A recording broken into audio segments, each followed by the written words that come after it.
Olá, tudo bom? Hoje eu vou falar para você sobre farinha integral, farinha de trigo integral. Muitas pessoas me falam, Patrícia, agora eu tô fit, agora eu tô saudável, substituí tudo por farinha integral. Faço pão com farinha integral, faço meu macarrão em casa com farinha integral, os bolos só faço com farinha integral.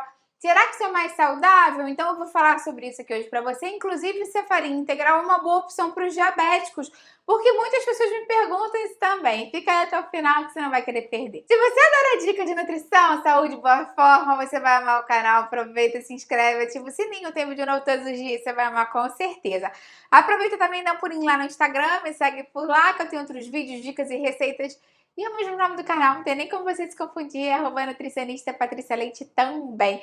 Muitas pessoas querem mudar, né, para uma vida saudável, ficar fit, que nem a gente fala brincando assim, né?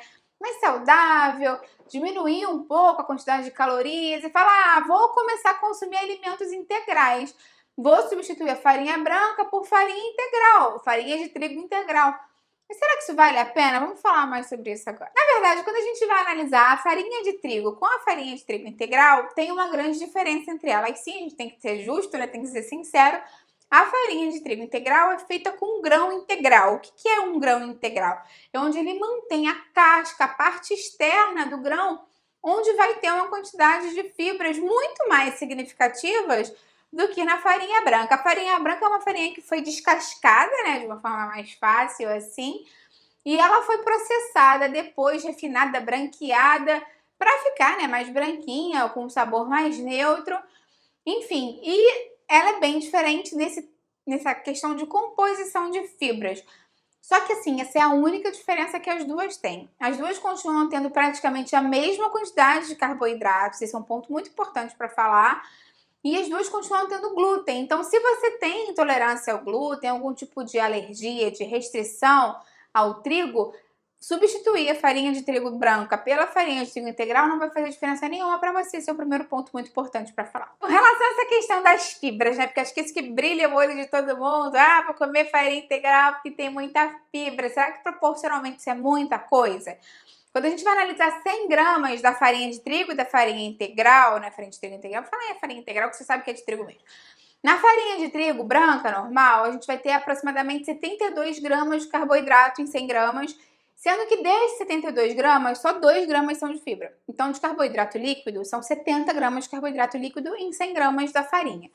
Na farinha integral, a gente tem aproximadamente 76 gramas de carboidrato, sendo que de fibra são 12 gramas. Então, realmente, a quantidade de fibras vai ser mais expressiva, né? São 10 gramas de fibra a mais em 100 gramas do alimento. Mas mesmo assim, a quantidade de carboidrato líquido é bem grande. São aproximadamente 64 gramas de carboidrato líquido, ou seja, absorvível, que você vai consumir em 100 gramas da farinha de trigo. Então, a gente não pode dizer que ela tem um índice glicêmico super baixo, porque ele vai ter uma quantidade de fibra expressiva, mas ainda continua tendo muito carboidrato. Por isso que para os diabéticos, principalmente para o diabético do tipo 1, a diferença de você trocar a farinha de trigo branca para a farinha de trigo integral é muito pequena, porque a quantidade de carboidrato que vai ser absorvido e digerido e metabolizado ainda continua sendo muito grande e vai dar muita oscilação de glicemia. Claro que é melhor do que se você consumisse a farinha branca, sem dúvida, é melhor. Mas não é um alimento baixo em carboidrato e não é um alimento baixo em índice glicêmico, é bom deixar isso bem claro. Outro detalhe muito importante, que as pessoas acham assim, ah, quero emagrecer, vou consumir um alimento integral, né? Vou passar a consumir tudo integral. Nem todo alimento integral emagrece, principalmente nem todo alimento integral industrializado. Porque assim, integral é um termo, é uma palavra que tá querendo dizer tudo, né? Integral, tá? É tudo ali íntegro, né? Tudo que tem no alimento tá ali. Então, o alimento integral é um alimento pleno, né? Digamos assim, todo ele tá perfeitinho ali, inteiro, completo, no caso da farinha com a fibra, com aquela casca de fora. Comparativamente, um leite integral é um leite completo também, que tem mais gordura saturada. Tô falando só para comparar. Então, nesse caso, o integral do leite vai ser um leite mais calórico. Claro que dependendo da linha que você segue, essa gordura vai te dar mais saciedade, enfim, mas é mais calórico. Então a gente tem que saber que muitas vezes tem mais caloria, pode ter até mais carboidrato e não necessariamente é menos calórico, tá? É um ponto para você prestar atenção. Principalmente quando a gente fala de alimento industrializado, que tem farinha integral, porque às vezes, esse pão aqui é fit, esse pão tem farinha integral. Mas quando você vai ver, a farinha integral mesmo é o quarto, quinto ingrediente. Primeiro tem farinha branca, tem amido, tem um monte de coisa. E aí depois é que vai ter a farinha integral. Então, se a gente sabe que no rótulo dos alimentos, o alimento que vem primeiro, né, o ingrediente que vem primeiro é o que tem maior quantidade. Então, olha sempre, preste atenção nisso. Eu tenho um vídeo aqui falando mais como não ser enganada pela indústria, né, pelo rótulo dos alimentos. Eu vou deixar aqui embaixo na descrição para você. Se você não sabe ter o nome do vídeo aqui, ó, uma setinha aqui. Clica ali que vai para uma aba com muitas informações legais. Cuidado, porque principalmente, né, quando a gente fala de alimento industrializado, às vezes fala assim, alimento integral, contém farinha integral, mas não é 100% integral. Então, vai ter muito menos fibra ainda do que eu falei, né? Porque não tá usando só aquela farinha que tem fibra, mais fibra.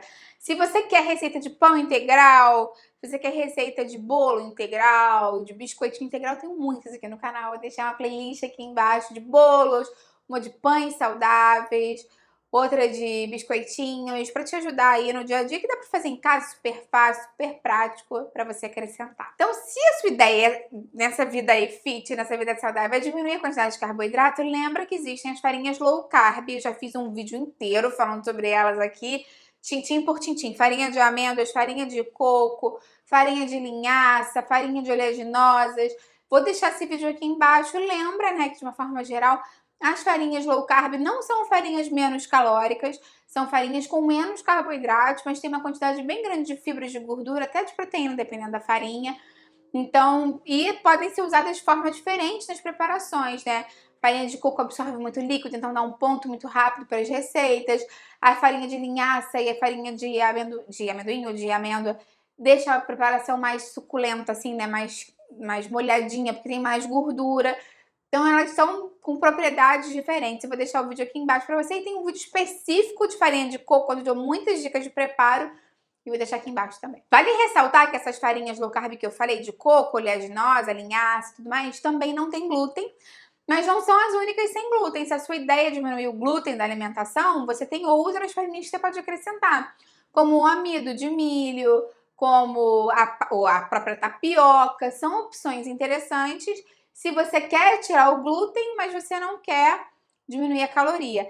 Essas farinhas normalmente também têm um índice glicêmico super alto, porque elas basicamente não têm fibra também, não tem proteína.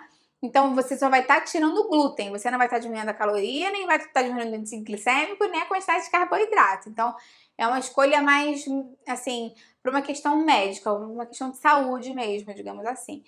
Mas pode ser uma opção interessante e você também pode acrescentar sempre ingredientes para melhorar a qualidade dessa farinha. Você pode acrescentar um pouco de chia, um pouco de azeite na preparação, pode acrescentar um pouco de linhaça, sempre tem como modular. Eu tenho um vídeo aqui falando mais não coma tapioca, onde dou várias dicas de como melhorar o índice glicêmico, que serve também para essa questão do amido de milho. Eu vou deixar ele aqui embaixo na descrição para você. Lembra também que, como eu acabei de dar esse exemplo de você melhorar a qualidade da refeição, né, em detrimento de uma farinha que não é tão nutritiva assim, como no caso do amido e tudo mais, você também pode fazer isso com a farinha branca. Claro que ela vai ter muito menos fibra que a farinha integral, mas às vezes se você tem ela sai, eu não tenho hoje farinha integral, não tenho hoje farinha de oleaginosa, não tenho nada que eu posso fazer, né, pra usar isso aqui, porque a vida real é essa mesmo. Às vezes a gente tem ali um ingrediente e quer saber como melhorar, né, no dia a dia, quer usar mesmo. Lembra que você pode acrescentar a chia, por exemplo, na sua preparação. Se você acrescenta uma quantidade relativa de chia, pode vir a ter mais fibra ainda do que a farinha integral mesmo. Você pode acrescentar ovos, você pode acrescentar aveia, uma proporção de farelo de aveia com a farinha mesmo branca. Lembra que você pode fazer algumas misturas para deixar a preparação menos ruim, digamos assim, usando um ingrediente que não é tão saudável, né? O tudo é a gente saber equilibrar o caminho do meio. E lembra que eu tenho muitas receitas aqui em que eu faço essas misturas mesmo, esses mixes de farinha, que dão super certo. Tem uma receita de pão sem glúten deliciosa, pão de aveia, para você que ama um pãozinho, né, tem dificuldade de desapegar. Eu vou deixar tudo isso aqui embaixo na descrição para você. E mais uma vez, depende da preparação como um todo que você fizer e da quantidade de farinha que vai ali, né? Porque se você vai fazer, por exemplo, uma torta salgada, em que você vai usar só umas 2 colheres de sopa de farinha para dar o ponto dela, E você vai botar já vegetais, vai botar ovo, vai baixar o índice glicêmico, vai botar de repente um pouco de chia, um pouco de farelo de aveia, ou um pouco de linhaça. Às vezes cabe você acrescentar a farinha de trigo integral, ou até mesmo a branca em último caso. Mas lembra sempre que se você for usar a branca para caprichar muito na fibra e na proteína para baixar o índice glicêmico e preferencialmente optar pela farinha integral ou por uma outra farinha mais saudável, como eu falei para você. E lembra também que você tem a opção de não usar farinha nenhuma. Eu tenho receitas aqui de lasanha, de macarrão, de vários pratos que normalmente iriam farinha, algum tipo de farinha, sem farinha nenhuma. E vou deixar aqui embaixo na pizza, né? E vou deixar aqui embaixo na descrição para você também. Me conta aqui embaixo, então, no dia a dia aí, qual é a farinha que você mais usa. Eu vario muito, né? Uso várias diferentes. Eu acho que a que eu mais uso é a aveia mesmo, a farinha de aveia, mas eu também uso muito farinha de amêndoa, uso muito farinha de amendoim, que é mais barata, e adoro usar farinha de coco para dar o ponto em algumas coisas, mas, né, daria do que eu quero para preparação. Eu vou adorar o seu comentário, dá a curtida no vídeo, que isso me ajuda muito, e compartilhe com quem vai gostar, com quem precisa. Vamos juntos ampliar essa corrente do bem, que é isso que eu quero aqui com o cara. Até a próxima, tchau, tchau.